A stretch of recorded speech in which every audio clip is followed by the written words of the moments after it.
قرآن کریم میں فرمایا ہے، انسان کو اپنی نعمت کے بارے میں بتلایا ہے، اور قرآن میں دوسری جو نعمتیں ہیں ان کو بیان کرنے کے ساتھ ساتھ اللہ رب العزت نے قیامت کی ہولناکی کو بھی بیان فرمایا۔ اس بات سے ہمیں اس پتہ چلتا ہے کہ انسان کو آخر اس دنیا کو چھوڑ کر جانا ہے، اور اللہ رب العزت نے قرآن کریم میں موت کو یقین سے تعبیر کیا، فرمایا حتی یاتیک الیقین، یہاں تک کہ تمہارے پاس یقین آ جائے، یعنی موت آ جائے، یعنی موت کا آنا یقینی ہے۔ اور قیامت کی منظر کشی کرتے ہوئے اللہ رب العزت نے فرمایا کہ قیامت کیسی آئے گی، تو فرمایا قیامت کی ہولناکی کو بیان کرتے ہوئے اذا زلزلت الارض زلزالها واخرجت الارض اثقالها وقال الانسان ما لها يومئذ تحدث اخبارها، اور دوسری جگہ فرمایا یوم یفر المرء من اخیہ وامہ وابیہ وصاحبته وبنیہ لکل امرئ منہم یومئذ شأن یغنی، اور دوسری جگہ ارشاد فرمایا فَإِذَا جَاءَتِ الصَّاخَّةُ، اور ایک جگہ اور ارشاد فرمایا فَإِذَا جَاءَتِ الطَّامَّةُ الْكُبْرَى۔ یہ قیامت کی ہولناکی کو اللہ رب العزت نے قرآن میں بیان فرمایا، قرآن میں اس کی تصویر کشی کی، تاکہ اس کے ذریعے سے جو مخلوق ہے، جو انسان ہے، وہ عبرت حاصل کرے، نصیحت حاصل کرے۔ اور ایک دوسری جگہ ارشاد فرمایا اذا الشمس كورت واذا النجوم انكدرت واذا الجبال سيرت واذا العشار عطلت۔ یہ قیامت کی ہولناکی کو اللہ رب العزت انسانوں کے لیے بیان فرما رہے ہیں۔ اور ایک جگہ ارشاد فرمایا اذا وقعت الواقعہ لیس لوقعتها کاذبہ خافضۃ رافعہ اذا رجت الارض رجا وبست الجبال بسا ہباء منبثا۔ یہ قیامت کی ہولناکی کو اللہ رب العزت بیان فرما رہے ہیں کہ انسانوں کو عبرت حاصل کرنی چاہیے کہ انسان تمہارا انجام موت ہے، تم اس دنیا کو چھوڑ کر جانا ہے، تمہاری آخرت جو ہے وہ اصل منزل ہے، تمہارا اصل گھر جو ہے وہ قبر ہے، اور تمہارا اصل کامیابی جو ہے وہ جنت کا حاصل کرنا ہے۔ اور اس جنت کو حصول کے لیے اللہ رب العزت نے انسان کو اس دنیا میں پیدا فرما کر سیدھا راستہ اور برا راستہ بیان فرمایا، اور انسان کو نعمتوں کو عطا کر کے، نعمتوں دے کر کے ساتھ میں قیامت کی ہولناکی کو بیان اس لیے فرمایا کہ اے میرے بندے تو اپنی حدود میں رہنا، میری حد کو قراس نہ کرنا، جو حد میں نے قائم رکھی ہے اس حدود کے اندر رہ کر تو اس دنیا میں جینا۔ جب ہی تو اس دنیا کے اندر حدود کو قراس کرے گا، لائن کو قراس کرے گا، وہ دن تمہاری زندگی کے بربادی کا دن ہوگا، تمہاری زندگی کے ہلاکت کا دن ہوگا۔ وہ دن ایسا ہوگا جب تو اس دنیا سے چلا جائے گا، ناکامی کے بغیر، نامرادی کے بغیر تمہیں کچھ حاصل نہیں ہو۔ اللہ رب العزت نے قیامت کے منظر کو اسی لیے بیان فرمایا قرآن کریم میں۔ تو قیامت کی تصویر کشی کیسے کی کہ ایک کسان اپنے کھیت میں ہل جوت رہا ہوگا، اور ملازم اپنے گھر سے تیار ہو رہا ہوگا ملازمت پر جانے کے لیے، مزدور اپنے گھر سے نکل کر منڈی پہ کھڑا ہوگا مزدوری تلاش کرنے کے لیے، عورت اپنے بچے کو لقمہ اٹھا کر ہاتھ میں منہ میں ڈال رہی ہوگی، اور ایک ماں جو نوخیز بچہ ہوگا اس کو دودھ پلا رہی ہوگی۔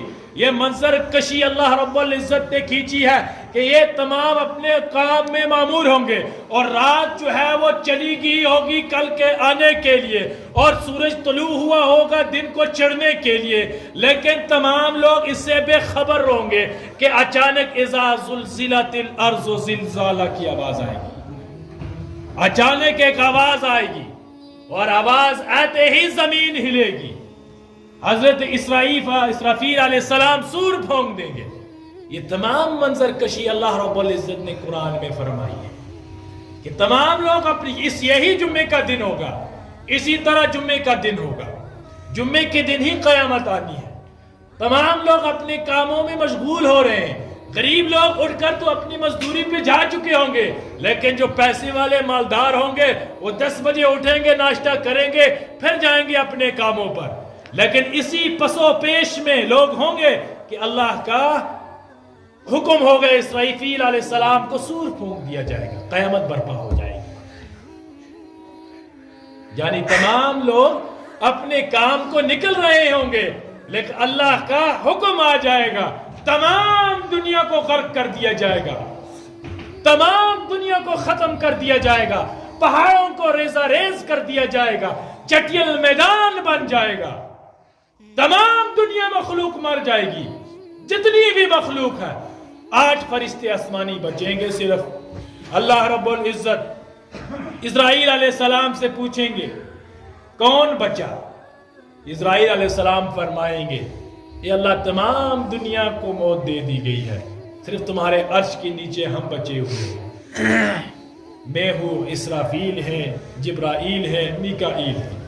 تو اللہ رب العزت کا فرمان ہوگا میکائیل اور جبرائیل کو بھی مار دیا جائے، ان کو بھی وہ موت دے دی جائے گی۔ پھر اللہ رب العزت فرمائے کہ کون بچا؟ تو حضرت اسرائیل فرمائیں گے میں اور اسرافیل بچے۔ تو فرمایا جائے گا، حکم ہوگا کہ اسرافیل کو بھی موت دے دی جائے۔ تو اسرافیل علیہ السلام کہیں گے اللہ ان کو تو چھوڑ دے۔ تو اللہ رب العزت فرمائیں گے اسکت قد قطبت موت علی عدیم السماوات، میں نے موت کو لکھ دیا ہے اس شخص کے لیے، اس چیز کے لیے جو بھی میری چھت کے آسمان کے نیچے ہے، جو بھی میرے آسمان کے نیچے ہے، ان سب کو موت آنی ہے۔ حضرت اسرافیل بھی مر جائے گی۔ اب کون بچا؟ کہا اوپر میرا رب عرش پر اور عرش کے نیچے آپ کا بندہ اسرائیل۔ کہا تو بھی مر جا۔ حضرت اسرافیل علیہ السلام بھی مر جائے۔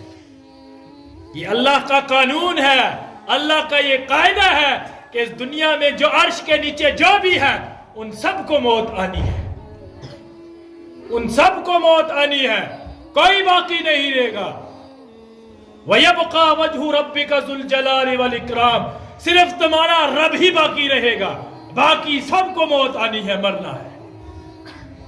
جب تمام دنیا مر جائے گی، پہاڑ ریزہ ریز ہو جائیں گے، زمین اوپر کی نیچے ہو جائے گی، چٹیل میدان بن جائے گی، تو اللہ رب العزت دوبارہ مخلوق پیدا فرمائیں گے۔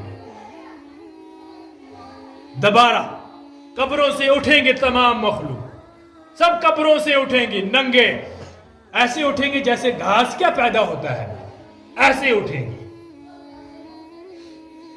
اور حشر کا میدان لگ جائے گا، قائم ہو جائے گا حشر کا میدان۔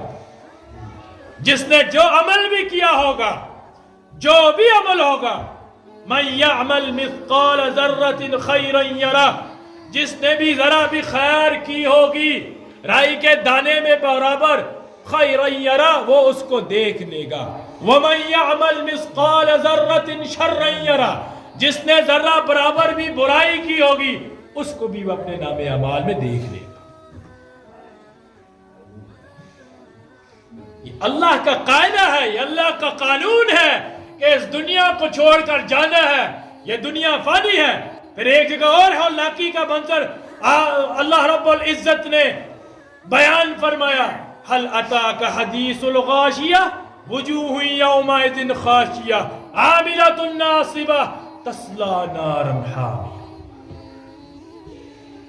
اللہ نے کھول کھول کر بیان کیا ہے، ہم قرآن کا ترجمہ پڑھیں تو ہمیں سمجھ میں آئے اس کے کیا معنی ہیں، کبھی ہم مطالعہ تو کریں، عربی تو سیکھیں تو ہمیں پتہ چلے کہ قرآن ہم سے کیا کہہ رہا ہے پکار پکار کر، اور کیسی دھمکی دے رہا ہے ہم کو کہ سدھر جاؤ، اپنے اعمال کو درست کر لو، اپنے ایمان کی حفاظت کر لو، اپنی آخرت کی فکر کر لو کہ تمہیں موت کا ذائقہ چکھنا ہے، تمہیں موت آنی ہے، تمہیں اندھیری کوٹری میں جانا ہے، اور وہاں پر تم کیڑے اور بچھو اور سانپوں کی خوراک بننی ہے اگر آپ کے دل میں ایمان نہیں ہوگا۔ یہ اللہ نے تمام چیزوں کی منظر کشی کو قرآن کریم میں بیان فرمایا ہے۔ لیکن صرف پڑھنے کی بات ہے، پڑھے تو معلوم پڑے ہم کو کہ ہم کس موڑ پر، کس سٹیج پر آ کر کھڑے ہیں۔ صحابہ کرام کا یہ منظر تھا، یعنی ایسی کیفیت تھی، حالانکہ ان کو دنیا میں ہی بشارت مل گئی تھی جنتی ہونے کی، کہ حضرت عمر آخری وقت ہے، مرنے جا رہے ہیں، حضرت عبداللہ کے حضرت عمر کا سر عبداللہ کے ران پر ہے، حضرت عمر کے بیٹے کے ران پر رکھا ہوا ہے۔ حضرت عبداللہ نے اپنے والد حضرت عمر کا سر، حضرت عمر کا آخری وقت ہے، عبداللہ سے کہہ رہے کہ میرے سر کو نیچے زمین پر رکھ دے، میرے سر کو زمین پر رکھ دے۔ حضرت عبداللہ نے نہیں مانا، پھر زور سے ڈانٹ کر کہا کہ اے خبیث، میرے سر کو زمین پر رکھ دے۔ حضرت عبداللہ نے فوراً سر کو زمین پر رکھ دیا۔ حضرت عمر زمین پر اپنے سر کو رگڑ کر کہتے ہیں، اے اللہ، میں گناہگار ہوں، میں نے 22 لاکھ مربع میل پر حکومت کی، میں تمہارے سامنے کیسے پیش ہوں گا، میرے گناہوں کو معاف فرما دے۔ یہ حضرت عمر کا منظر ہے جس کے بارے میں نبی نے فرمایا کہ جہاں سے بھی عمر گزرتے ہیں شیطان بھاگ جاتا ہے۔ حضرت عمر اپنے ایمان کے بارے میں اس درجے فکر مند تھے، ہمارے ایمان کی کیا کیفیت ہے، ہم کس باغ کی کھیت کی مولی ہیں، کیا ہمارا ایمان جو ہمیں 5 وقت مسجد میں نماز پڑھنے کے لیے نہیں لا سکتا، وہ قبر کے عذاب سے کیسے بچا سکتا ہے ہم کو؟ کبھی اس بارے میں ہم نے فکر کی ہے؟ وہ صحابی خلیفہ ثانی جن کے بارے میں کتنی خوشخبریاں آپ صلی اللہ علیہ وسلم نے عطا فرمائی کہ آخری وقت ہے، کہ اپنی آخرت کی فکر کے لیے اپنے اعمال پہ اتنا بھروسہ بھی نہیں کہ مجھے تو میرے نبی نے بشارت دی ہے کہ تم تو جنتی ہو، پھر مجھے فکر کرنے کی کیا بات ہے۔ لیکن آخری وقت بھی وہ منہ کو رگڑ کر کہہ رہے ہیں کہ اللہ مجھے معاف فرمائے۔ آئے ذرا ہم اپنا محاسبہ کریں، ذرا اپنی فکر کریں، اپنے ایمان کی جانچ کریں کہ ہمارا ایمان کے معیار کیا ہے، ہمارے ایمان کا کیا معیار ہے۔ ہمارے ایمان کا معیار یہ ہے کہ ہم فجر کی نماز کو مسجد میں نہیں آ سکتے، ہم عشاء کی نماز کو مسجد میں نہیں آ سکتے، یہ ہمارے ایمان کا معیار ہے نا۔ جو نماز ہم کو جو صلاۃ ہم کو فجر کی نماز، جو ایمان ہمیں فجر کی نماز میں نہ جگائے، فجر کی نماز نہ پڑھنے کی توفیق ہو، وہ ایمان ہم کو قبر کے عذاب سے کیسے بچا سکتا ہے؟ وہ ایمان ہمیں قبر کی ہولناکی سے کیسے بچا سکتا ہے؟ یہ آخری دور ہے نا۔ ایک حدیث میں آپ صلی اللہ علیہ وسلم نے فرمایا، یوشک ان یاتی علی الناس زمان، کہ قریب ایک ایسا زمانہ لوگوں پر آئے گا، مساجدہ عامر، ان کی مسجدیں بھری ہوئی ہوں گی، ولکنھا خراب، لیکن وہ خراب ہوں گی۔ یعنی مسجدوں میں بھیڑ تو ہوگی، دل جو ہے، قلوب جو ہے ان کے ایمان سے خالی ہوں گے، ایمان سے خالی ہوگا۔ یہ آخری زمانے کی علامتوں میں سے۔ اور اسی حدیث میں نبی پاک صلی اللہ علیہ وسلم نے فرمایا کہ ایسے علماء بھی ہوں گے، علماء السوء کے نام سے ان کے بارے میں آیا ہے، کہ لوگوں کو خود بھی گمراہ ہوں گے، لوگوں کو بھی گمراہ کریں گے۔ سب کے لیے وعید ہے۔ یہ وعید کس کے لیے ہے؟ نبی صلی اللہ علیہ وسلم نے تمام چیزیں ہمارے سامنے کھول کر بیان فرمائی ہے۔ یہ دنیا کسی کی نہیں ہوئی، آج تک نہیں ہوئی، آگے کہاں ہوگی کسی کی۔ اب جتنا ہی آپ دنیا کے پیچھے بھاگیں گے، دنیا اتنی ہی ملے گی آپ کو جتنی آپ کی مقدر میں ہے، اس سے زیادہ ملنے والی نہیں ہے۔ یا جتنا بھی آپ بھاگ دوڑ کر لیں اس دنیا میں، لیکن جتنی مقدر میں ہے اتنی ہی مل کر رہے گی، چاہے جتنا ہی آپ دنیا کے پیچھے بھاگیں۔ لیکن اصل جو چیز ہے وہ آخرت ہے۔ یہ آخری زمانہ چل رہا ہے، فتنوں کا دور ہے، یہ قیامت کی نزدیک ہے۔ اب